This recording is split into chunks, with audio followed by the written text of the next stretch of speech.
सभी स्टूडेंटों का मेरा बहुत बहुत नमस्कार। मैं Durgesh Yadav, CEO founder of DS platform. तो चलिए आज के क्लास स्टार्ट करते हैं और आज के क्लास में हम लोग पढ़ेंगे फाइल के बारे में, है ना। इससे पहले हम लोग सेफ्टी पढ़ लिए। सेफ्टी में 4 लेक्चर हुआ था जो कि वीडियो अपलोड ऑलरेडी हो चुका है, आप लोग देख भी लिए होंगे बहुत अच्छा तरीके से।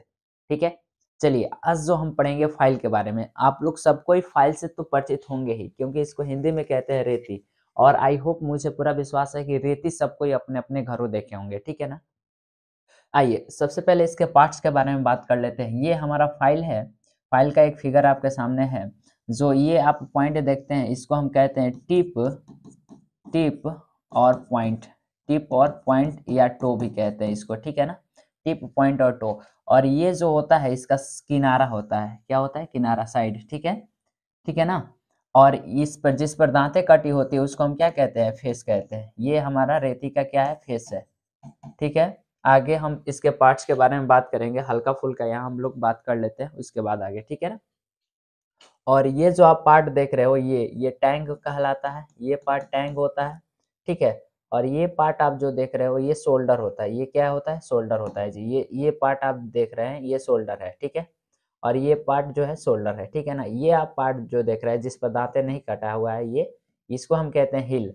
और कई बार एग्जाम में पूछा जा चुका है कि रेती के किस भाग पर कंपनियों का नाम स्टम्प्ड रहता है। ठीक है ना। तो रेती के किस भाग पर कंपनियों का नाम छपा रहता है? तो हिल पर। ठीक है ना।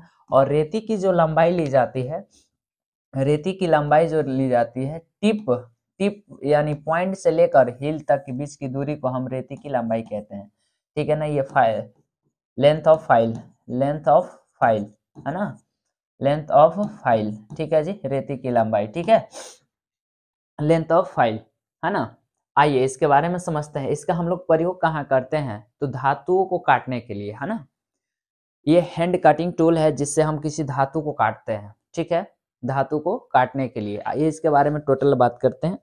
यह एक मुख्य हैंड कटिंग टूल है जिसका हम लोग प्रयोग धातुओं को काटने के लिए, यानी कम दर में धातुओं को काटने के लिए इसका हम लोग प्रयोग करते हैं। यह हाई कार्बन स्टील या टूल स्टील की बनी होती है। अब ये हाई कार्बन क्या होता है, इस चीज को समझते हैं। तो स्टील का वर्गीकरण कार्बन के परसेंटेज के हिसाब से 3 टाइप से होते हैं। देखें तो एक होते हैं low carbon steel, low carbon steel जिसको हम लोग माइल्ड स्टील भी कहते हैं, है ना। कार्बन के परसेंटेज के हिसाब से स्टील 3 प्रकार के होते हैं। Low carbon steel, medium carbon steel और हाई कार्बन स्टील। ठीक है ना। हाई कार्बन स्टील जिसको HCS शॉर्ट में भी बोलते हैं, है ना। High carbon steel. इसमें देखेंगे तो इसमें कार्बन की जो परसेंटेज होती है 0.15% से लेकर 0.3% तक कार्बन होती है। इसमें कार्बन की परसेंटेज कितना होती है? 0.15 से लेकर 0.3% तक। ठीक है। और मीडियम कार्बन स्टील में कार्बन की परसेंटेज 0.3 से लेकर 0.6% तक कार्बन रहता है। ठीक है। और जो हाई कार्बन स्टील होता है इसमें 0.6% से लेकर 1.5% तक कार्बन रहता है। ठीक है ना। अब ये जो एग्जैक्ट डाटा है ये थोड़ा सा 5, ठीक है ना, 5% इधर इधर हो सकता है। 0.5% जैसे किसी किसी बुक में ये जो है 0.025 भी देता है यहाँ। ठीक है ना। तो उतना हम लोग लेकर चलेंगे। क्लियर? उतना हम लोग लेकर चलेंगे। ठीक है ना। तो एग्जिट डाटा देखिए इसी के रेशियो में आएगा आपका। ठीक है। तो ये जिसमें कार्बन की परसेंटेज 0.6% से लेकर 1.5% तक कार्बन रहता है, जिसमें कार्बन की परसेंटेज, जिस स्टील में कार्बन की परसेंटेज 0.6% से लेकर 1.5% तक रहता है उसको हम क्या कहते हैं? हाई कार्बन स्टील कहते हैं। इतना समझ में आ गया? ठीक है ना। हाई कार्बन स्टील कहते हैं। और इसकी फाइलिंग अलाउंस जो प्राय 0.02 mm से लेकर 0.5 mm तक रखा जाता है। फाइलिंग अलाउंस क्या है? रेती के द्वारा धातु को मिनिमम से मैक्सिमम कितना काटा जा सकता है? तो मिनिमम 0.02 mm से, ठीक है ना, इसका मिनिमम, और मैक्सिमम 0.5% तक। अब आप लोग सोच रहे होंगे कि हम लोगों को ITI में प्रैक्टिकल में तो हम लोगों से 3-3 mm घसाया जाता है। बात सही है। वहां क्यों? वहां इसलिए घसवाया जाता है ताकि मतलब इसलिए कटिंग कराया जाता है रेती से 2 mm 3 mm, ताकि आपको काम करने की आदत पड़ जाए, बस यही मेन मोटिव रहता है, ठीक है ना। लेकिन जो हमारा फाइलिंग ऑफ अलाउंस है, जो स्टैंडर्ड हमारा है 0.02 mm से लेकर 0.5 mm तक रखा जाता है। क्लियर। अब देखिए इस टैंक को छोड़कर बाकी भाग को हार्ड एवं टेम्पर्ड कर देते हैं। क्यों? क्योंकि यही धातु को न काटता है। यदि ये हार्ड ना रहे तो दूसरी धातु को काटेगा नहीं, काटेगा, ठीक है ना। तो टैंक को छोड़कर, टैंक को क्यों नहीं हार्ड एवं टेम्पर्ड करते हैं? टैंक को इसलिए हार्ड एवं टेम्पर्ड नहीं करते हैं क्योंकि ये हैंडल में फिट होता है। ये कहाँ फिट होता है? हैंडल में, है ना। तो इसको यदि हार्ड एवं टेम्पर्ड कर दे, हम हार्ड कर दे, तो ये जिस हैंडल में ढुकेगा उसको फाड़ देगा, है ना। इसलिए इसको हार्ड एवं टेम्पर्ड नहीं करते हैं। तो कई बार एग्जाम में पूछा जा चुका है कि रेती के किस भाग को छोड़कर हार्ड एवं टेम्पर्ड किया जाता है, तो टैंक को छोड़कर, इस भाग को छोड़कर बाबू हार्ड एवं टेम्पर्ड किया जाता है। क्लियर। इस भाग को छोड़ दिया जाता है, हार्ड एवं टेम्पर्ड कर दिया जाता है बाकी सभी भागों को, ठीक है। इतना समझ में आया। अब हार्डनिंग और टेम्परिंग क्या होती है, क्योंकि इसको देखिए, ये देखा जाए तो मेन टॉपिक है हीट ट्रीटमेंट का, है ना। मेन टॉपिक है हीट ट्रीटमेंट का, लेकिन यहाँ कुछ हम लोग समझ लेंगे क्योंकि आगे चीजल पढ़ाएंगे, पंच पढ़ाएंगे, तो वहाँ हमेशा हम हार्डनिंग, ठीक है ना, हार्डनिंग एंड टेम्परिंग की बात करेंगे। तो आप लोग को कंफ्यूजन होगा कि हार्डनिंग और टेम्परिंग क्या होती है, इसलिए हम यहाँ बात कर लेते हैं बहुत अच्छा तरीका से, फिर समझ लेते हैं आगे, ठीक है ना। रेती के दांतों को हार्ड करने की विधि क्या होती है? रेती के जो दांत होते हैं उसको हार्ड करने की विधि होती है हार्डनिंग, और बाद में हम देखेंगे टेम्परिंग। टेम्परिंग क्यों जरूरी हो जाता है उस चीज को समझेंगे, ठीक है ना। सबसे पहले जैसे स्टील होता है, स्टील का जो आप स्ट्रक्चर देखोगे स्टील का, तो जो मेहिन जो स्ट्रक्चर रहता है वो हार्ड होता है। जो स्टील स्ट्रक्चर मेहिन कण उसके रहते हैं, मॉलिक्यूल्स रहते हैं, है ना, वो हार्ड होता है। मॉलिक्यूल्स छोटे छोटे मॉलिक्यूल्स रहेंगे, वो क्या होगा? बहुत ही हार्ड होगा, ठीक है ना। जितना ही छोटा रहेगा उतना ही हार्ड होगा। और जिस स्टील का मॉलिक्यूल बड़ा बड़ा रहेगा, ठीक है ना, बड़ा बड़ा, तो वो थोड़ा सा इसके मामले में ये सॉफ्ट होगा। क्या होगा? सॉफ्ट होगा। क्लियर है? इतना सॉफ्ट होगा, ठीक है ना। तो हम हार्डनिंग के लिए क्या करते हैं? लोअर क्रिटिकल टेम्परेचर होता है LC, lower critical LCT, lower critical temperature 723 degree Celsius, 723 degree Celsius, ठीक है ना। अब ये लोअर क्रिटिकल टेम्परेचर क्या होता है? तो वैसा टेम्परेचर जितना देने पर इस स्टील के स्ट्रक्चर में बदलाव होना शुरू हो जाता है, वो क्या कहलाता है? Lower critical temperature. जब इतना हम टेम्परेचर देंगे तो स्टील के जो स्ट्रक्चर है उसमें बदलाव होना स्टार्ट हो जाएगा। और अपर क्रिटिकल टेम्परेचर क्या होता है? अपर क्रिटिकल टेम्परेचर 800 डिग्री सेल्सियस मानकर चलते हैं स्टैंडर्ड, ठीक है ना। 800 डिग्री, मोटा मोटी हम लोग 800 डिग्री सेल्सियस मानते हैं। ये कार्बन के परसेंटेज के हिसाब से आगे ऊपर नीचे होते रहता है, ठीक है ना। ऐसा नहीं है कि फिक्स है कि 800 डिग्री सेल्सियस होगा, ये कार्बन के अकॉर्डिंग थोड़ा बढ़ भी सकता है, ठीक है। तो डिपेंड करता है कि स्टील में कार्बन कितना है। क्लियर।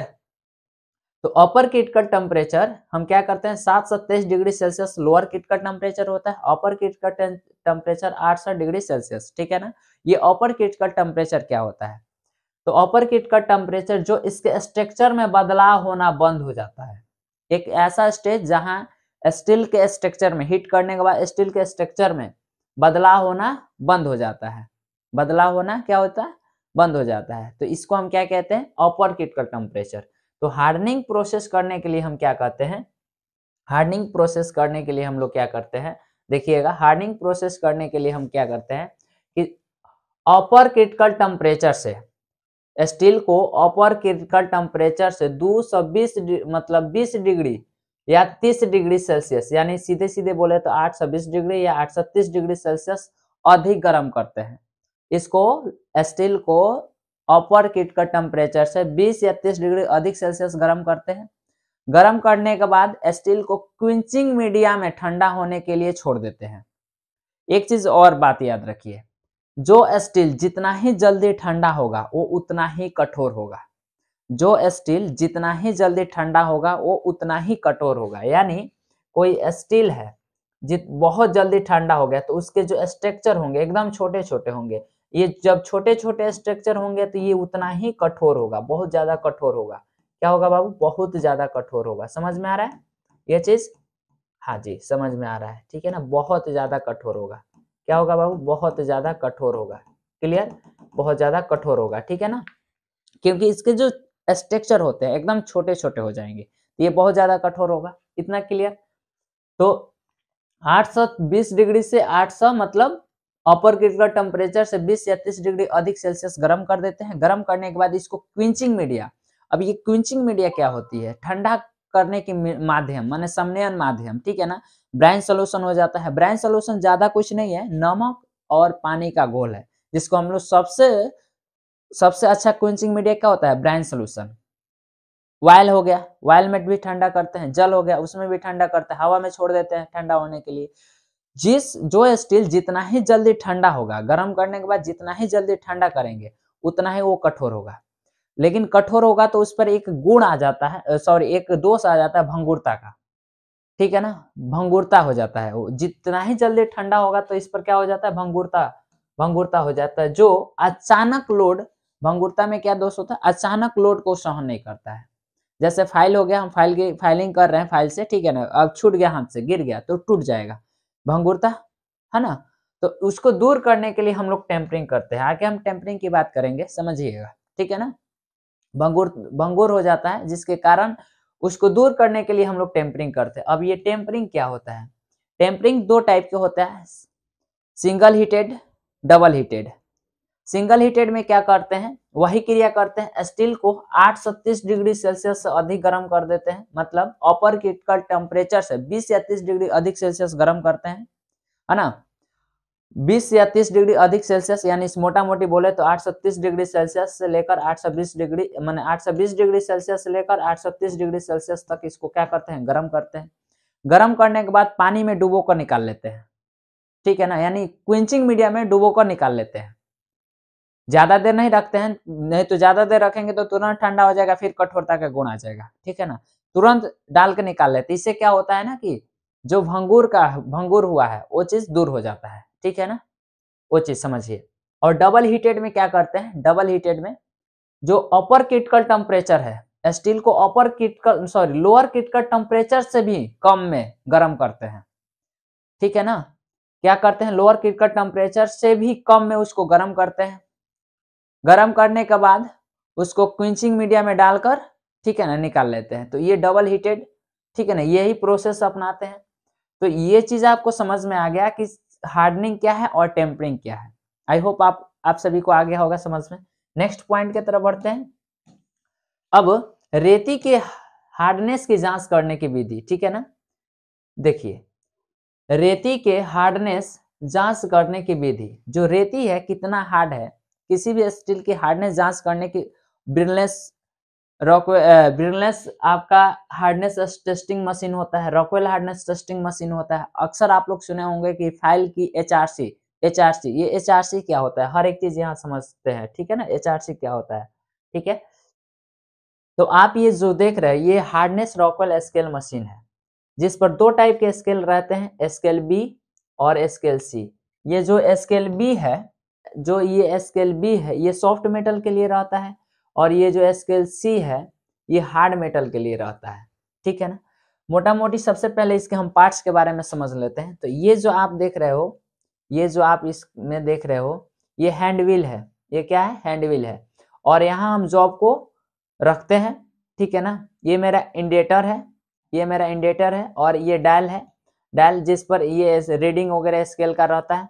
और ये है मेरा, ये क्या है? लोड, है ना, इसे लोड अप्लाई किया जाता है, ठीक है, इसे लोड अप्लाई किया जाता है। ये अनलोडिंग, लोड को अनलोडिंग और लोडिंग करता है। ये क्या करता है? Loading unloading. देखिए अब इसके बारे में समझते हैं। जिस स्टील का हार्डनेस हमें जांच करना है, जिस मेटल का भी, ठीक है ना, जिस जॉब का हार्डनेस जांच करना है, तो यहाँ ये इंडिकेटर दो टाइप का होता है, एक बॉल टाइप का होता है और एक भी टाइप का होता है। जो डायमंड का रहता है वो भी टाइप का रहता है, और जो सॉफ्ट मेटल के लिए, ये भी टाइप हार्ड मेटल के लिए यूज करते हैं, और जो बॉल टाइप का रहता है वो सॉफ्ट मेटल के लिए यूज करते हैं। किसके लिए जी? सॉफ्ट मेटल के लिए, ठीक है ना जी, इतना। ठीक है। ये इंडिकेटर, इस हर एक चीज इसके बारे में समझेंगे, पहले इसको समझ लेते हैं। तो यहाँ जॉब को हम रख देते हैं, रखने के बाद इस हैंड व्हील से हम इसके पास में ले जाते हैं, इसके पास में ले जाते हैं। उसके बाद हैंड व्हील के द्वारा ही जब हम इस करते हैं ना तो यहाँ सट जाता है, ठीक है ना। सटने के बाद यहाँ से हम लोड अप्लाई कर देते हैं। अब मेटल जिस टाइप का है, सॉफ्ट है कि हार्ड है, उस हिसाब से हम लोग लोड अप्लाई करते हैं, ठीक है ना, उस पर डिपेंड करता है, ठीक है ना। आइए यहाँ समझते हैं। रॉकवेल हार्डनेस टेस्टिंग मशीन, रेती की हार्डनेस जो होती है 60 से 64 HRC होती है। अब HRC क्या होता है अभी आपको नहीं समझ में आ रहा होगा, ठीक है ना। देखिए आइए सबसे पहले हार्डनेस पर चलते हैं। जो कोई मेटल हार्ड है तो इसको सबसे पहले यहाँ ले चल के सटा देंगे। उसके बाद इसके द्वारा ही, यहाँ अभी लोड अप्लाई नहीं करेंगे हम, सबसे पहले हाथ के द्वारा ही 10 kgf लोड अप्लाई कर देंगे। अब कैसे, तो ये जो इंडेटर है आकर इस फाइल में, जैसे ये फाइल है तो इस फाइल में आकर धंस जाएगा। कैसे, इसको हम व्हील को 10 kgf ही नसाकर इसमें धंसा देंगे, 10 kgf फोर्स हम लगा देंगे, ठीक है। अब ये पता कैसे चलेगा, तो यहाँ एक छोटा सा व्हील होता है, एक छोटा सा घड़ी का इस तरीका से रहता है, और यहाँ नहीं दिख रहा है, यहाँ रहता है, जो कि यही इंडिकेट करता है। यहाँ रेड कलर में वो सुई जो है रेड कलर में चला जाएगा यहाँ, ठीक है ना। वही इंडिकेट कर देता है कि हमने 10 kgf फोर्स, मतलब 10 kg फोर्स लगा दिया है ना, हाथों को द्वारा ही 10 kg फोर्स, जिसको हम इसको क्या कहते हैं, माइनर, इसको क्या कहते हैं, माइनर लोड। और हार्ड मेटल के लिए माइनर लोड 10 kgf होता है, और है ना, हार्ड मेटल के लिए माइनर लोड कितना होता है, 10 kgf, और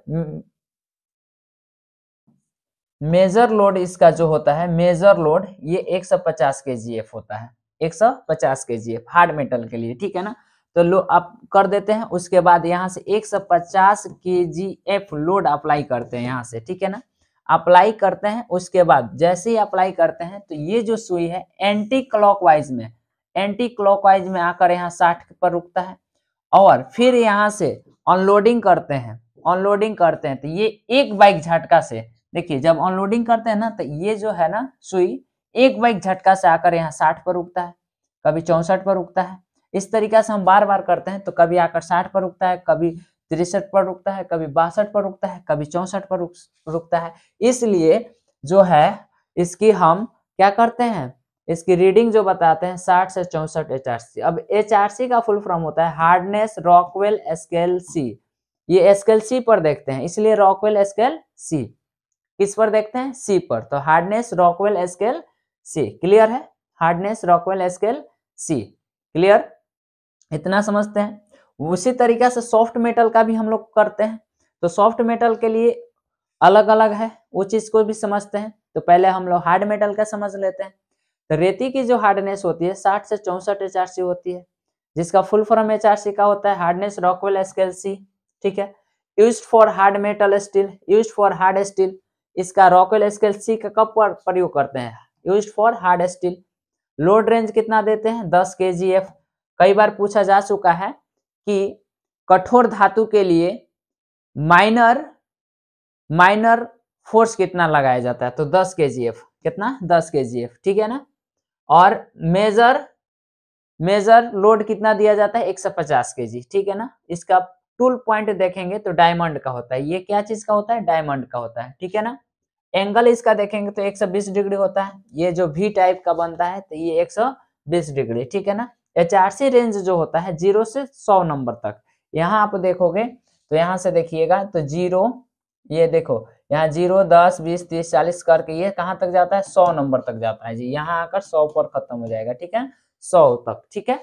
तो इसका जो रेंज होता है HRC रेंज, मतलब स्केल का ये जो रेंज, तो 0 से लेकर 100 नंबर तक होता है। अब HRB मतलब हार्डनेस रॉकवेल स्केल बी, ये जो स्केल बी है सॉफ्ट मेटल के लिए यूज होता है। किसके लिए जी, सॉफ्ट मेटल के लिए। Hardness Rockwell scale be used for soft metal, example mild steel, aluminium, copper, ठीक है ना। जैसे टूल, इसका टूल पॉइंट देखेंगे, इसका टूल पॉइंट देखेंगे तो हार्ड स्टील बॉल होता है, हार्ड स्टील का रहता है और बॉल टाइप रहता है, जिसका डायमीटर कितना होता है, 1.588 मीटर होता है इसका डायमीटर।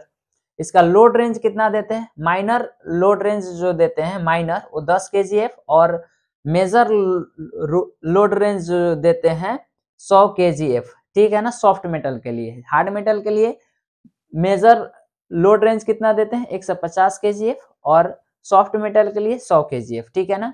इसका HRB रेंज इसका 0 से लेकर 130 नंबर तक होता है, इसमें 0 से लेकर HRB 130 नंबर तक होता है। आई होप ये चीज समझ में आपको आ गया होगा, ठीक है। कोई दिक्कत यहाँ से जी नहीं होनी चाहिए, ठीक है। अब जो हम पढ़ेंगे, अब रेती के भाग के बारे में देख लेते हैं, ठीक है ना, उसके बाद हम आगे बढ़ेंगे, ठीक है। तो रेती के भाग देखेंगे, हालांकि हम पहले समझाए थे। तो ये जो आप देख रहे हो ये क्या है, एज है, ये क्या है भैया, एज है, ठीक है ना। और ये इसको टिप और पॉइंट, टिप और पॉइंट भी कहते हैं या टो भी कहते हैं, ठीक है ना। और रेती की जो लंबाई होती है पॉइंट से लेकर हिल तक के बीच की दूरी को हम रेती की लंबाई कहते हैं, फाइल ऑफ लेंथ। आपको समझ में आ रहा होगा, ठीक है ना। और ये जो आप देख रहे हो ये शोल्डर होता है, ये क्या होता है, शोल्डर, है ना, ये क्या होता है, शोल्डर। और ये जो होता है ये हैंडल है, और हैंडल के ऊपर एक मेटल का रिंग लगा होता है, ठीक है ना, मेटल का रिंग, जिसको हम फेरुल कहते हैं। क्या कहते हैं बाबू, फेरुल कहते हैं। ये कई बार पूछा जा चुका है कि फाइल में हैंडल के ऊपर एक रिंग लपेटा गया, मेटल का रिंग लपेटा हुआ रहता है, उसको हम क्या कहते हैं, उसका नाम क्या है, तो फेरुल है। उसका नाम क्या है, फेरुल है ना, उसका नाम क्या है बाबू, फेरुल है, ठीक है ना। ये चीज समझ गए। ये हमारा साइड होता है और ये टैंक होता है जो कि हैंडल में फिट हुआ है, ठीक है ना। और रेती के टैंक भाग को छोड़कर ही, मतलब रेती के किस भाग को छोड़कर हार्ड एवं टेम्पर करते हैं, तो टैंक को छोड़कर बाकी भागों को हार्ड एवं टेम्पर करते हैं। इसको बार बार दोहराने का एक ही कारण है कि यहाँ से क्वेश्चन उठता है, ठीक है। ये चीज समझ गए। रेती के किस भाग पर कंपनियों का नाम लिखा रहता है, तो हिल पर, यही हिल रहता है और यही कंपनियों का नाम स्टम्प रहता है, ठीक है। अब जैसे इसका देखेंगे जैसे इसका पार्ट्स ऑफ फाइल देखेंगे तो टिप है, टो, पॉइंट इसको कहते हैं, टिप टो पॉइंट, इसी चीज को, है ना, इसी चीज को 3 नाम से जानते हैं, टिप टो पॉइंट। दूसरा होता है फेस, ये जो आप देख रहे हो ये सब फेस है जिस पर दांते कटे हुए हैं। तीसरा आता है एज, ये जो आप किनारा यहाँ देख रहे हो ये सब एज है, ठीक है ना। ये हिल, यहाँ थोड़ा सही से कर लेना, हिल, ये हमारा हिल होता है जिस पर कंपनियों का नाम स्टम्प रहता है। ये 5 नंबर होता है, ये टैंक जो हैंडल में फिट होता है। शोल्डर होता है, ये शोल्डर आप देख लो, ये शोल्डर है, ये शोल्डर है, ठीक है ना, ये शोल्डर है बाबू, क्लियर क्लियर। ये हैंडल है, 7 नंबर ये हैंडल है। उसके बाद फेरुल होता है, ये फेरुल है, ये रिंग की टाइप का है फेरुल। तो पार्ट्स के बारे में आप लोगों ने समझा, ठीक है ना। और जो हमारा ये आज का लेक्चर 1 है, अभी लेक्चर 2 आएगा, लेक्चर 3 आएगा, ठीक है। चलिए ये लेक्चर 4 तक जाएगा, कंप्लीट होगा हमारा फाइल, तब तक फिर हम लेक्चर 2 में मिलते हैं। जय हिंद।